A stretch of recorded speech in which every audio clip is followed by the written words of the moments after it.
The Indian Residential School Settlement Agreement.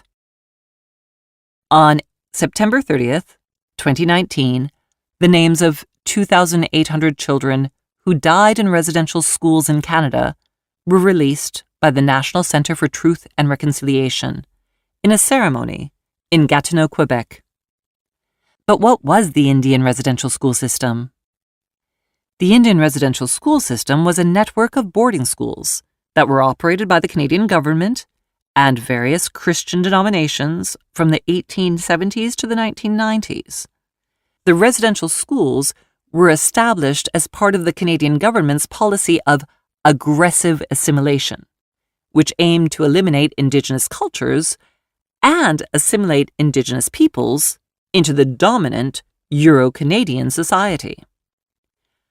About 150,000 Indigenous children were forcibly removed from their families and communities and sent to residential schools. There, they were forbidden from speaking their Indigenous languages, from practicing their cultural traditions. The conditions in the residential schools were harsh, with many children experiencing physical, emotional, and sexual abuse. Many children also died in schools from disease, malnutrition, and neglect.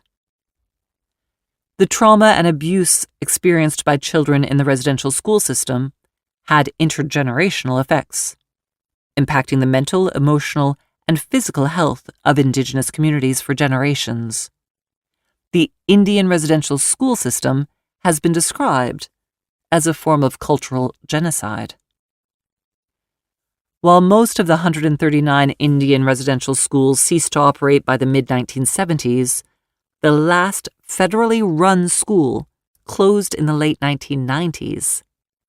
In May 2006, the Indian Residential School Settlement Agreement was approved by all parties to the agreement. The implementation of the settlement agreement began in September 2007, with the aim of bringing a far and lasting resolution to the legacy of the Indian residential schools.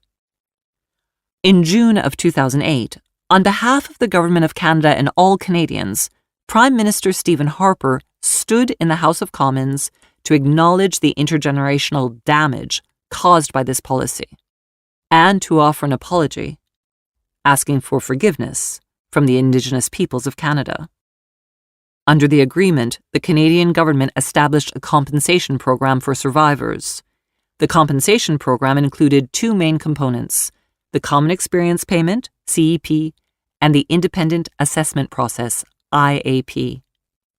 The Truth and Reconciliation Commission, TRC, established in 2008, was a national independent commission that was mandated to document the history and legacy of residential schools, and to promote healing and reconciliation between Indigenous and non-Indigenous peoples in Canada. The TRC conducted extensive research and held public hearings across the country, where residential school survivors and their families shared their experiences and stories. It is important to note that the impacts of residential schools continue to be felt by Indigenous peoples today.